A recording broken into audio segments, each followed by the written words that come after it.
The sirens wailed so violently it felt like the sky itself was tearing open. In broad daylight, beneath the blinding sun and the glare of glass towers, a woman many believed untouchable lay on a stretcher, her skin pale, her breaths shallow, and her life draining far too quickly. Doctors shouted over one another, their urgent footsteps echoing across the hospital bay, and standing at the edge of the chaos, a man with tired eyes and calloused hands felt a cold weight drop inside his chest when he heard them say the words that would shatter everything. "She has only minutes left unless we find a donor right now." That was the moment that changed his destiny. That was the moment the life of a powerful CEO became tethered to that of a humble single father who had spent years trying to stay invisible. And neither of them had any idea that the blood flowing through his veins would become the beginning of a connection no one could have ever predicted. If you believe kindness and second chances can change someone's whole world, please like, comment, share, and subscribe to Touch of Kindness to help stories like this reach more hearts. In the bright stretch of midday, Arlen Reeves stood frozen with the grocery bag half slipping from his fingers, oranges rolling away across the pavement. Just moments earlier, he had been walking out of the community clinic after picking up asthma medication for his 8-year-old daughter, Mara. Life had been a series of tightropes for him, working 2 jobs, timing shifts around school pickups, scraping together enough for rent, all while pretending that exhaustion didn't sit like stone in his bones. He had never expected to find himself caught in a whirlwind outside the towering Reeves Corporation headquarters, a place he normally avoided because simply passing by made him feel small, like he was glimpsing the world of people who floated far above the kind of life he knew. But today had been different. Today he saw paramedics rush a stretcher. Through the clinic doors, the woman on it barely conscious, her perfectly tailored white blouse stained crimson. He recognized her name when a panicked assistant shouted it into a phone: Seren Dalmont, the 36-year-old CEO, known for her icy elegance, her sharp business instincts, and her merciless focus. The woman people said never cracked, never faltered, never let anything shake her. And yet there she was, fragile and dangerously fading as doctors rattled off medical terms he didn't understand.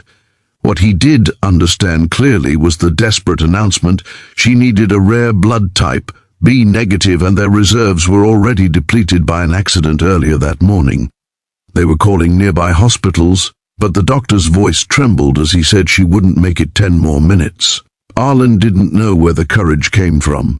Maybe it was the way Mara squeezed his hand and whispered, terrified, that the woman looked like she was sleeping forever. Maybe it was the instinct that had been ingrained in him since becoming a father, the reflex to protect life even when he felt powerless. Or maybe it was because he too knew what it felt like to run out of time. Without thinking, he stepped forward, heart hammering, and said he was B negative. The nurse blinked in shock, then practically dragged him to the donation room. As the needle pierced his skin, he stared at the wall, thinking only of his daughter waiting in the hallway and hoping this decision would not affect his ability to work that night's shift. But as he watched the blood fill the bag, warm and dark, he felt an unexpected sense of purpose, as if for the first time in years he was doing something undeniably meaningful. Seren survived because of him. The transformation from minutes left to stabilizing happened so quickly it felt unreal. For Arlen, it became just another memory stamped into a long day of responsibilities. He didn't expect to see her again, nor did he imagine she would want to thank a nobody like him. But 3 days later, in a soft wash of late morning sunlight filtering through the clinic window, he felt his heart drop when Seren walked in with her assistant. She was still pale but undeniably striking, her posture straight, her long dark hair shimmering as though the sunlight itself obeyed her. She asked for him personally, to everyone's shock.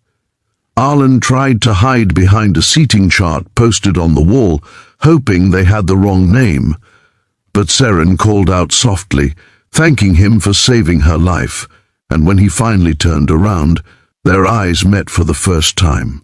Her gaze was intense, almost searching, and in that moment he felt exposed in a way he wasn't prepared for. She asked why he stepped forward when so many others had not.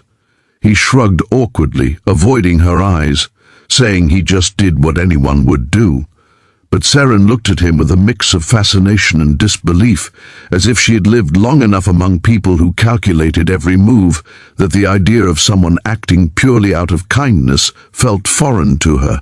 Over the next days, Seren returned, not out of obligation but with an earnest curiosity. The woman known for her ruthless schedule suddenly had time to check on him, to ask about his life, to kneel down and talk warmly to little Mara, who instantly adored her. Seren learned that Arlen worked part-time as a delivery driver and as a maintenance technician. She noticed how he hid the weariness in his face behind humor. She observed how fiercely he loved his daughter, always keeping her close yet encouraging her bright curiosity. And Arlen learned that Seren wasn't the cold corporate queen people painted her as. She had grown up fighting through expectations, had lost her brother at a young age, and had built walls around herself that protected her from the world, but also trapped her inside them. Still, both of them felt something shifting, even though neither dared name it. One bright afternoon, Seren visited Arlen while he was repairing a broken fence outside his apartment complex. She watched him work silently for a while before stepping closer, the fresh scent of spring and sunlight coating the moment. She told him she wanted to repay him, to offer him anything he needed, financial support, a job, a place to stay if his current housing was unstable. Arlen felt embarrassment coil in his stomach, but also gratitude.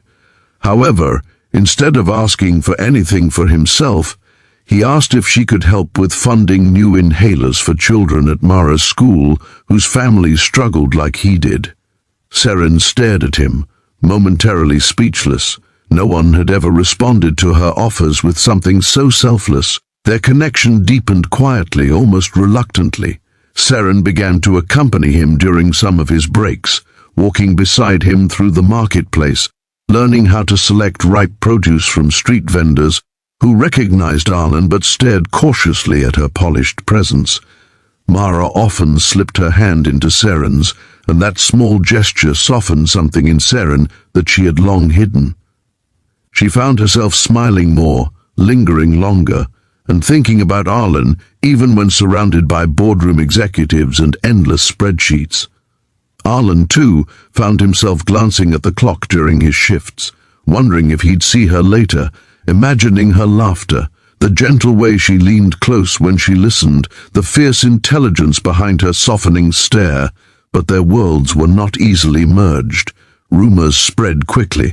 Seren's board members questioned her judgment, insisting she distance herself from a man far below her social and financial standing. Her assistant warned her that aligning with a single father from a struggling neighborhood would damage her public image.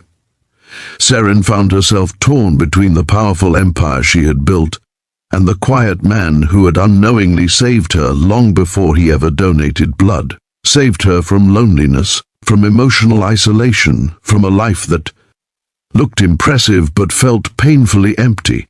Arlen faced challenges of his own. Neighbors whispered that he was chasing money, that Seren's presence would lead nowhere good, that people like her never stayed. He worried constantly whether his life, cramped apartment, late paychecks, second-hand clothes, would embarrass her. He told himself she deserved someone polished, someone wealthy, someone capable of walking beside her without feeling like an outsider. Yet every time he thought about stepping back, he remembered Seren sitting cross-legged on the floor, helping Mara build a cardboard castle, her laughter ringing softly through the small living room.